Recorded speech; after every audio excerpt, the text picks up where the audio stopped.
सहनाववतु सहनौ भुनक्तु सह वीर्यं करवावहै तेजस्विनावधीतमस्तु मा विद्विषावहै। ओम शांति शांति शांति। वैदिक जीवन पद्धति की इस कक्षा में आप सभी का हृदय की गहराइयों से पुनः हार्दिक स्वागत है, अभिनंदन है। नित्य नवीन नूतन ज्ञान से हम आप्लावित होते हैं, अभिषिक्त होते हैं। दिन का आरंभ हम करते हैं वेद मंत्रों से और प्रार्थना पूर्ण हृदय से। जब हम उस परमपिता परमेश्वर की स्तुति, प्रार्थना, उपासना करते हैं तो हमारे मन, वाणी, व्यवहार में अत्यंत सरलता आ जाती है, मधुरता आ जाती है। निरहंकार, निष्काम, निर्द्वंद्व, निर्लेप, निष्पाप होकर के हम जीवन को जी पाते हैं।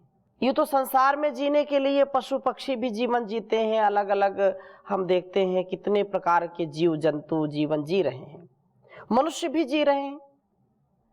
परंतु जीवन जीना, और वो भी प्रसन्नता के साथ जीना, सुखपूर्वक जीना, आनंद के साथ जीना, उल्लास के साथ, उत्साह के साथ, समन्वय के साथ, सौमनस्य के साथ, सौभाग्य के साथ, सदाचार, सद्व्यवहार, सद्कर्मों के साथ, सहयोगी बनकर के, ऋषि परंपरा का संवाहक बनकर के संतुलित जीवन जीना, संयमित जीवन जीना, ये अलग अलग हम शब्द बोल सकते हैं, लेकिन इसका स्वाद, इसका रस, इसका महत्व वही व्यक्ति समझता है जो इसको जीता है।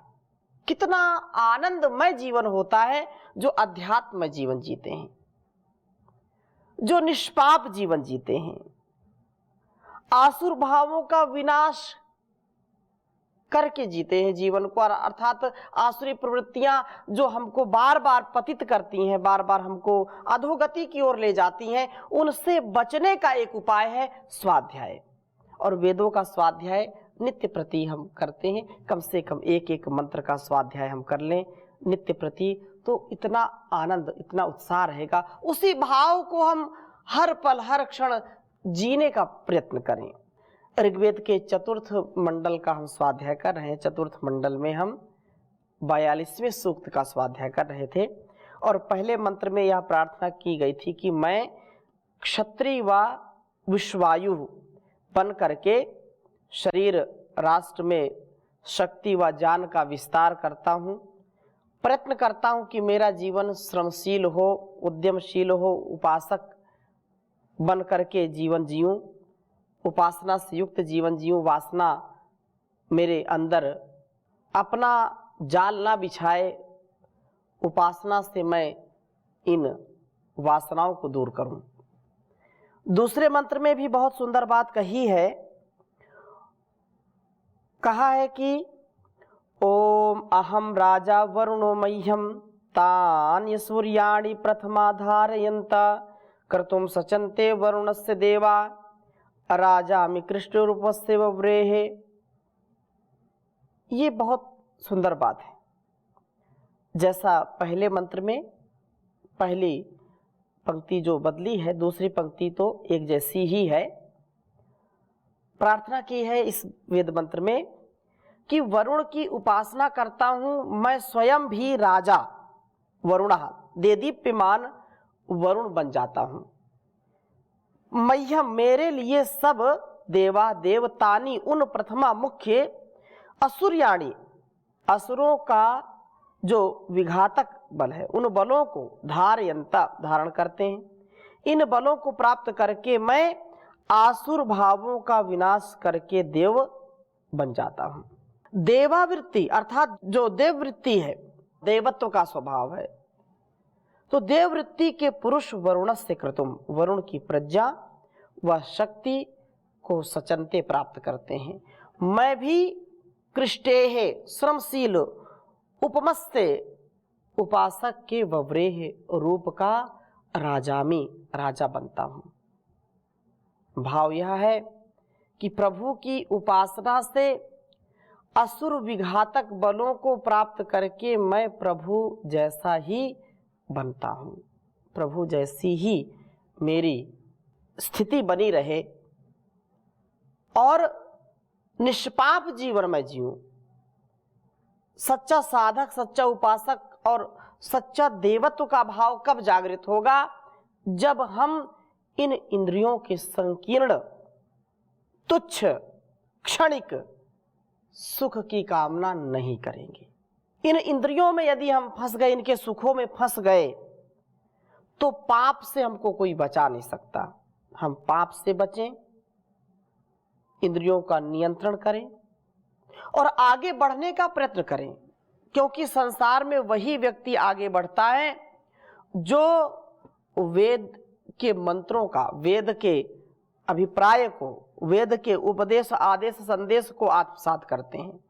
इसलिए प्रकाश आर्य जी ने बहुत सुंदर भजन लिखा कि हम वेद की मधुर जो वीणा है उसको बजाए चलेंगे।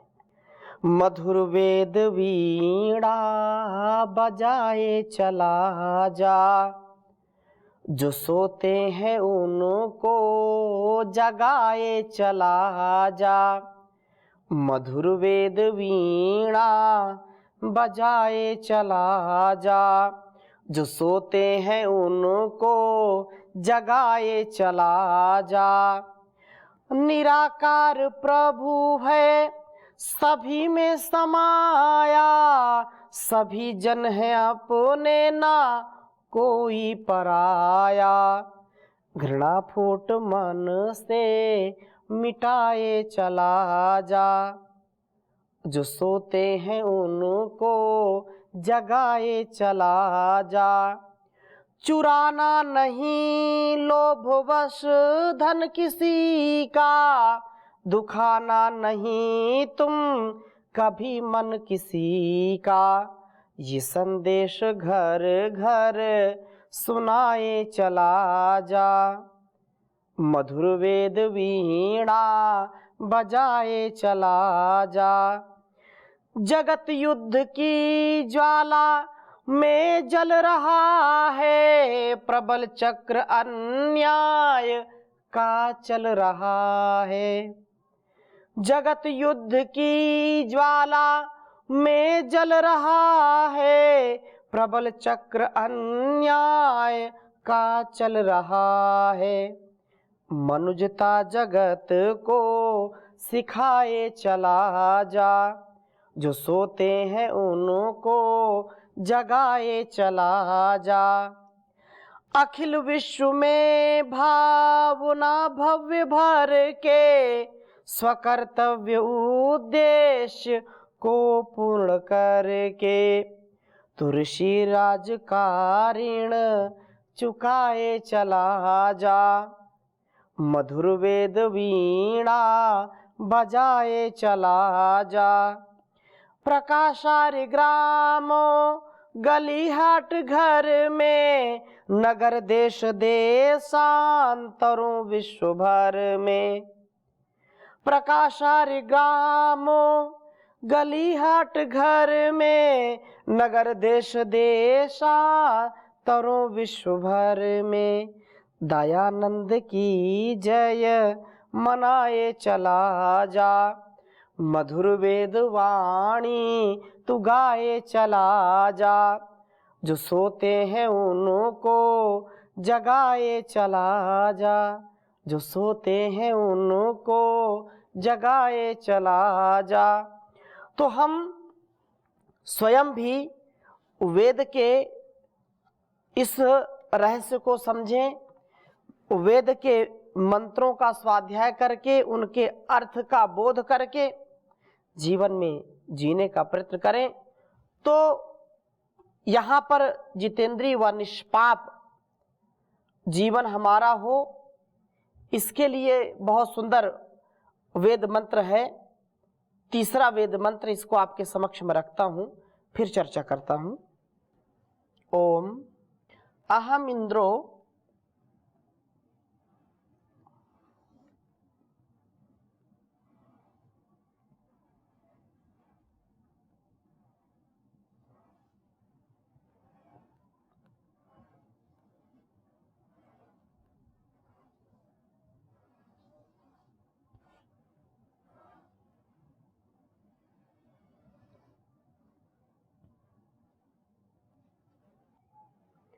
अहम इंद्रो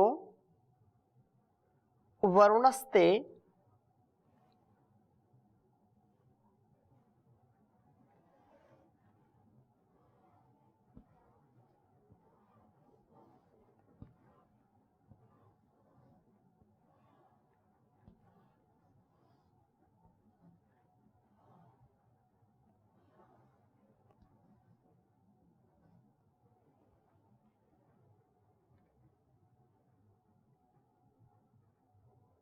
महितोर्वी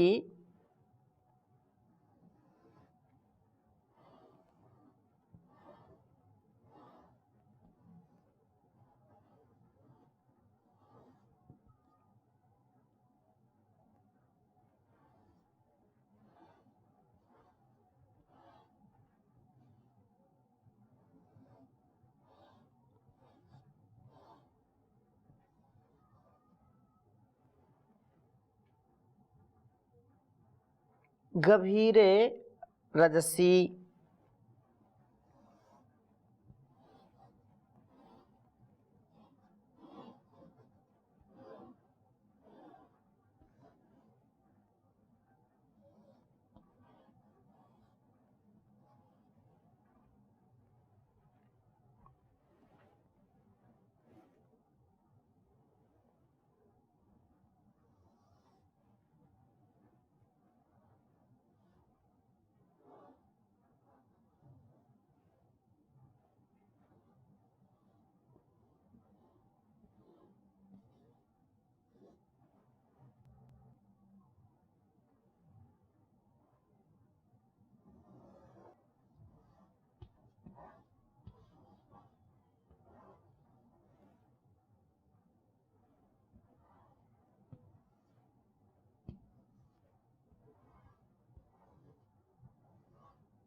त्वष्टेव विश्वा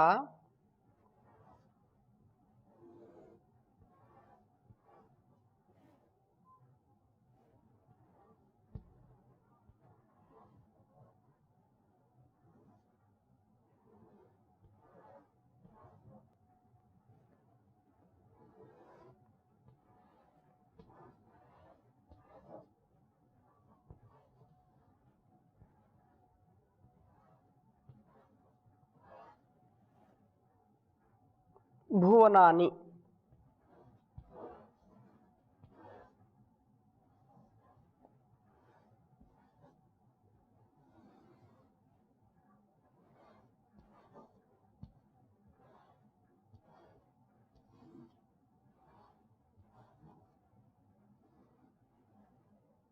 त्वष्टेव विश्वा भुवनानि विद्वान्।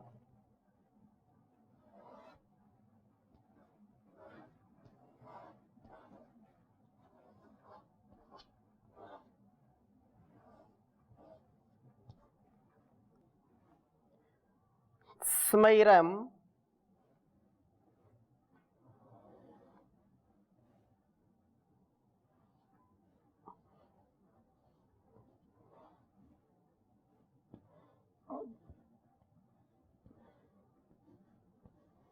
स्मैरयम्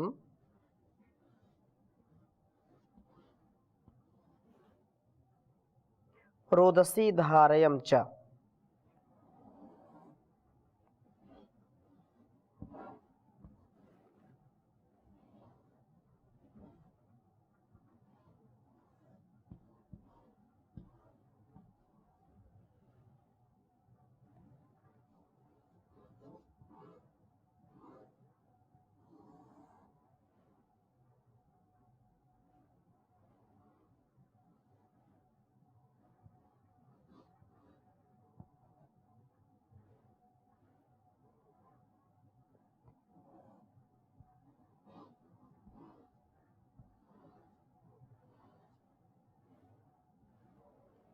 ऋग्वेद के चतुर्थ मंडल के 42वें सूक्त का यह तीसरा मंत्र है।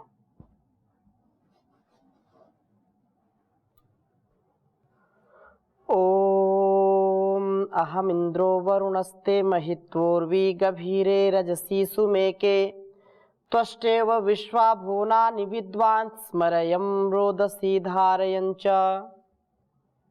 ओम अहम इंद्रो वरुणस्ते महित्वोर्वी गभीरे रजसी सुमेके त्वष्टेव विश्वाभुवनानि विद्वान् स्मरयं रोदसी धारयं च। बहुत सुंदर बात कही है कि अहम इंद्रो वरुणस्ते महित्वोर्वी गभीरे रजसी सुमेके त्वष्टेव विश्वाभुवनानि विद्वान् स्मरयं रोदसी धारयं च। मैं इंद्र बनता हूँ, मैं जितेंद्रिय बनता हूँ, वरुण बनता हूँ, निष्पाप होता हूँ। जितेंद्रियता व निष्पाप मेरे जीवन के दो अलंकार हैं, मेरे जीवन के दो आभूषण हैं, मेरे जीवन के दो ऐसे अस्त्र शस्त्र हैं जिससे इस संसार में मैं विजयी होता हूं। जितेंद्रियता आएगी तो व्यक्ति स्वयं निष्पाप हो जाता है, और व्यक्ति यदि जितेंद्रियता नहीं रख पाता है, इंद्रियों का यदि दास है, इंद्रियों की गुलामी करता है, तो व्यक्ति जिस पदार्थ में, जिस व्यक्ति वस्तु स्थान में उसकी रुचि है, आसक्ति है, आहार में या कहीं भी किसी भी प्रकार से रूप रस गंध शब्द स्पर्श आदि में, तो उसको पाने के लिए व्यक्ति छल कपट करेगा, असत्य बोलेगा, अधर्म करेगा। ये पाप का कारण होता है। लेकिन जो जितेंद्रिय होगा वह कभी इस लोभ की वृत्ति में, प्रवृत्ति में पड़ता ही नहीं है। वह संतुलित जीवन जीता है, उचित आहार विचार व्यवहार रखता है अपना। तेन त्यक्तेन भुंजीथा मां गृधा कस्य स्विद्धनम, जो यजुर्वेद के 40वें अध्याय में बात कही है। जितना हमारे लिए नितांत आवश्यक है उतना तो करना ही पड़ेगा, करना भी चाहिए, और इससे व्यक्ति का उत्थान होगा। इसलिए कहा कि मैं जितेंद्रिय बनता हूं, मैं वरुण बनता हूं, और इस प्रकार से मैं पूर्ण विद्वान बनता हूं। महित्वा प्रभु की उपासना से ते रजसी द्यावा पृथ्वी को, मस्तिष्क और शरीर को उर्वी विशाल बनाता हूं। यह शरीर, पृथ्वी, मस्तिष्क हमारा द्युलोक है। तो तन और मन को, मन कहें, मस्तिष्क कहें, और यह स्थूल शरीर, इसको मैं प्रभु की उपासना से बलिष्ठ बनाता हूं, जितेंद्रिय बनता हूं, और इससे मन मस्तिष्क शरीर मेरा विशाल बनता है। गभीरे गंभीर बनाता हूं, सुमेके उत्तम निर्माण वाला बनाता हूं, करता हूं। त्वष्टा इव एक निर्माता के समान, विश्वभुवनानि सब भुवनों को, लोकों को, शरीर के अंग प्रत्यंग को जो जानता हुआ। समयरयम सम्यक गति वाला करता हूं, सब अंगों को ठीक से कार्य में व्यापृत करता हूं, अर्थात एक एक मेरे शरीर के अंग पूर्ण स्वस्थ हैं, सबल हैं, और उनकी क्रियाशीलता, उनका सदुपयोग मैं करता हूं। उनका निष्क्रियपन, उनका जो रोग है, वो रोग भोग जब करता ही नहीं तो रोग आएगा नहीं। तो वह योग में जीवन जी करके पूर्ण रूप से इन जितने भी शरीर के अंग हैं, कार्य हैं, वो अपने अपने कार्यों में संलग्न करता हूं और रोदसी द्यावा पृथ्वी को धारण करता हूं। शरीर व मस्तिष्क दोनों को ही ठीक रखने के लिए यत्न करता हूं, मैं सतत प्रयत्न करता हूं। ऐसा यदि भाव सबका हो जाए तो कभी भी हम रोगी भी नहीं होंगे।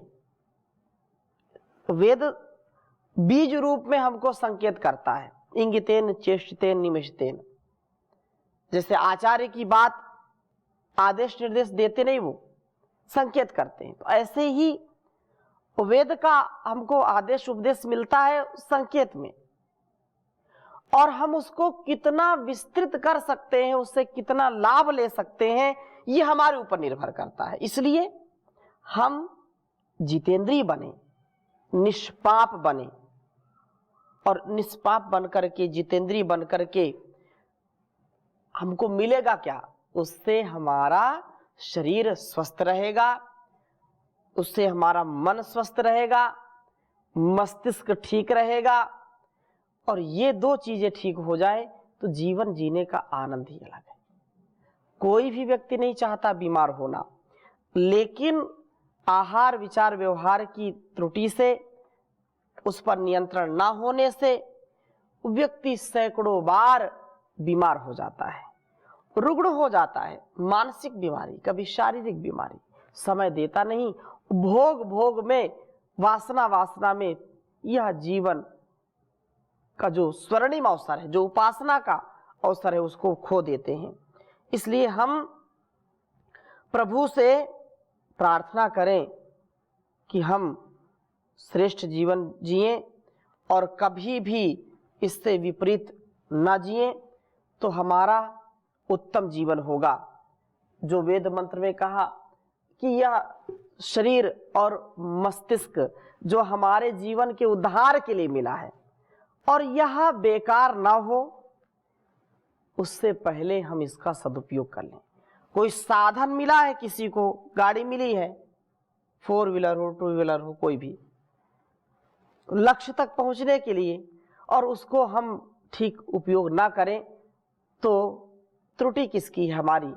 इस त्रुटि को हम ठीक करें और प्रभु से प्रार्थना करें कि प्रभु मेरे जीवन का उद्धार कर दो, भंवर में है नैया इसे पार कर दो। मेरी इंद्रियां हो सदा मेरे वश में, मेरी इंद्रियां हो सदा मेरे वश में, मेरे मन पे मेरा ही अधिकार कर दो, प्रभु मेरे जीवन का उद्धार कर दो। न शुभ कर्म करने में पीछे रहूं मैं, न शुभ कर्म करने में पीछे रहूं मैं, कुकर्मों से मुझको खबरदार कर दो, प्रभु मेरे जीवन का उद्धार कर दो। ओम शांति शांति शांति।